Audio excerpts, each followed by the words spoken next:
Moi roztomili, posłuchajcie wiersz Posłucha. Ten wiersz jest napisany po naszemu, naszą cieszyńską rzeczą. Przeogromno je latość na dziezinach posłucha. Wszystko posiotę, a posadzone, o wodę woło po chałupach. Ludzie jarziny, cebule pod wieczór dycki podlywają. Co posioli, a posadzili, piastują, a się o to starają. Już miesiąc ani kapka wody nie spadła z mokrego nieba, a wody do życia, a dla urody, roślinom fest a fest potrzeba.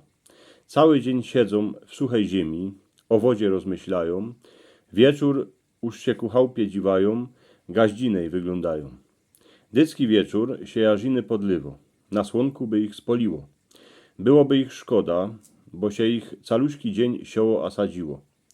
Gazda wodę w amprach niesie, do konwi ją przelywo, gaździnka godnie wody do grządków nalywo. Napiły się roślinki, słonko się za chałupę schowało, ale tej wody w ziemeczce je furt a furt za mało. Nima jak popadane, jak pombuczek przyrodę podleje, każdy kwiotek się w ten czas do niego na dziedzinie zaśmieje. Dzisio cebule z marekwiami, zaś wieczór są powadzone, kiere były rychli na zogródce do ziemi posadzone. Sałot a ziemnioki się z nich na głos zaśmiały, pójdziecie i tak pospołu do skrzynek do stodoły. Gazda na zogony psy puścił, co by nornice chledały, porę dziur w grządkach gaździnej już dzisio wykopały.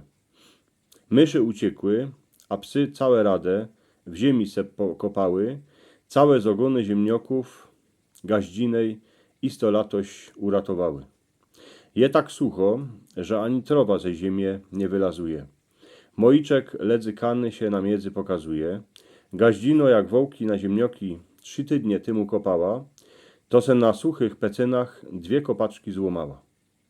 Starka się na to wszystko z okna podziwała. Ręce złożyła, a do pombuczka se cicho pożykała, co by świat wodą pokropił, a niech się na ludzi nie gniewo. Ale na tych, co o deszcz żykają, niech się czasem podziwo.